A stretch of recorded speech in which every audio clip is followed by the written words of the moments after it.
J'ai envie de dire que mais si mon enfant me sort qu'il veut être journaliste, je vais d'abord vraiment, j'ai pas envie de dire que je vais le bafler, mais je vais dire que mon fils, tu as vu quel journaliste au Cameroun qui est riche.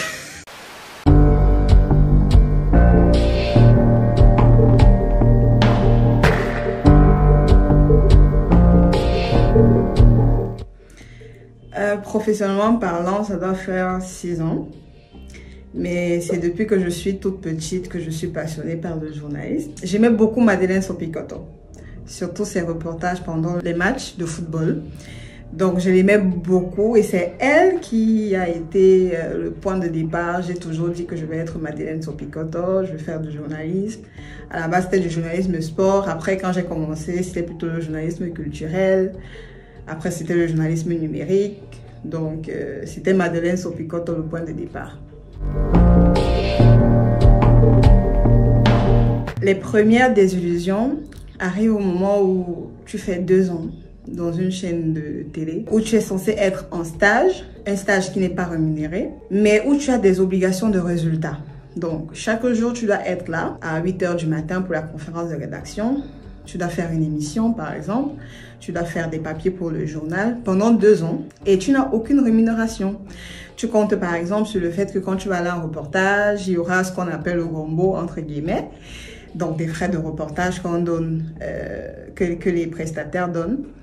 Mais ce n'est pas tous les jours et ce n'est pas grand-chose. Donc, du coup, ça ne te permet pas vraiment de gérer entre ton transport, ta nutrition.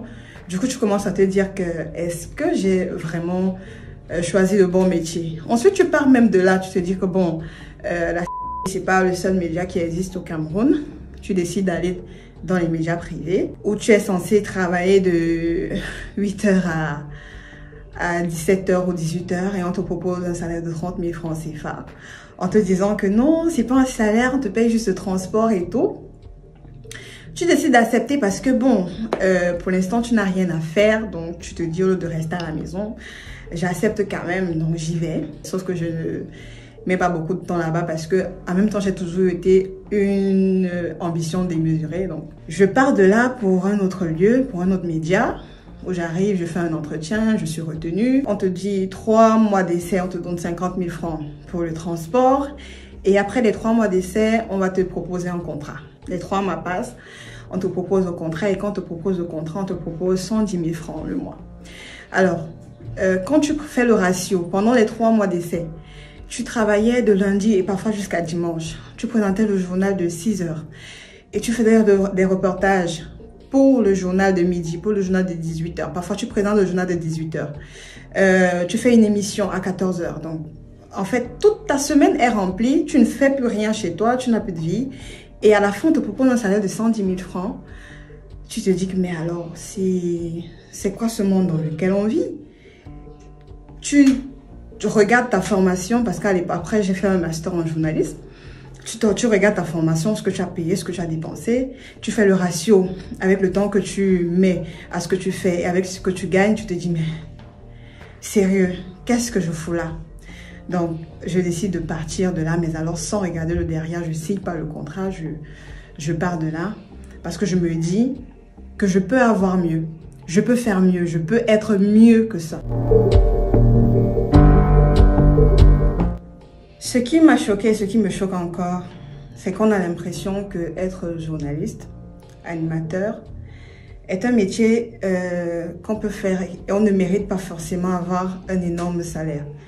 Je ne suis pas sûre que dans un média au Cameroun, on puisse payer quelqu'un à hauteur de 500 000 francs. C'est-à-dire que tu as fait des études, tu as un master, ou bien un peu comme si tu étais ingénieur, et tu arrives dans une entreprise de presse et on décide de te payer 500 000 francs parce que le travail que tu fais le mérite. Donc, en fait, ce qui me choque le plus, c'est qu'on a l'impression que 100 000 ou alors 110 000 francs, c'est le maximum qu'on puisse donner à un journaliste ou à un animateur au Cameroun. D'ailleurs, il y a certaines personnes qui le disent, certains patrons de presse qui le disent, que quand on te donne 100 000 francs, dans un média, c'est qu'on a tué, c'est que c'était beaucoup, c'est assez. C'est-à-dire que ce que tu fais là, en fait, ce n'est que 100 000 que tu peux avoir. Moi, j'ai goûté au monde de l'entrepreneuriat avant d'être dans le dernier média dans lequel j'étais. Et sans sortir de chez moi tous les jours, à 8 h, rentrer chez moi à 17 h, je gagnais les 100 000 francs qu'ils me proposaient en un mois. Ça veut dire que je pouvais les gagner en 2 semaines de travail, chez moi, sans sortir. Donc, je me suis dit, ça ne doit pas être, c'est pas une norme. Et ce qui me choque, en fait, c'est qu'on a l'impression que c'est normal. C'est que c'est normal de mal payer les gens.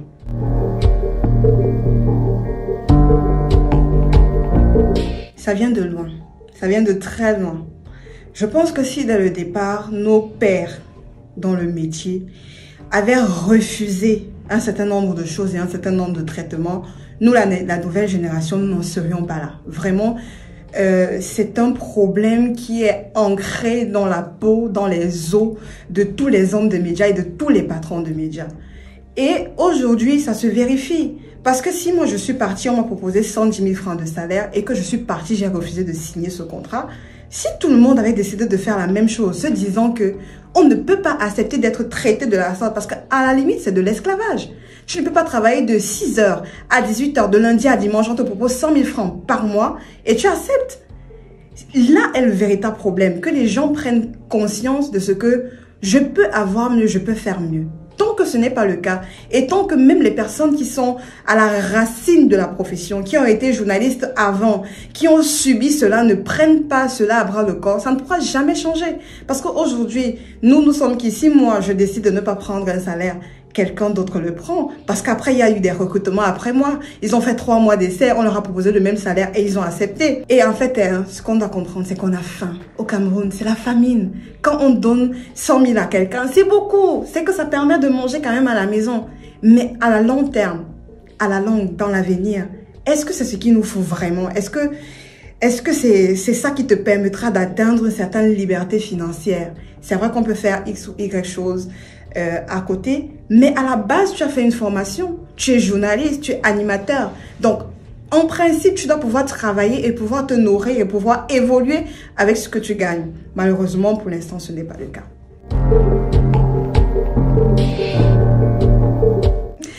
J'ai envie de dire que même si mon enfant me sort qu'il veut être journaliste, je vais d'abord vraiment... J'ai pas envie de dire que je vais le bafler. Mais je vais dire que mon fils, tu as vu quel journaliste au Cameroun qui est riche. Mais en même temps, je lui dirais que tu vas être journaliste, d'accord.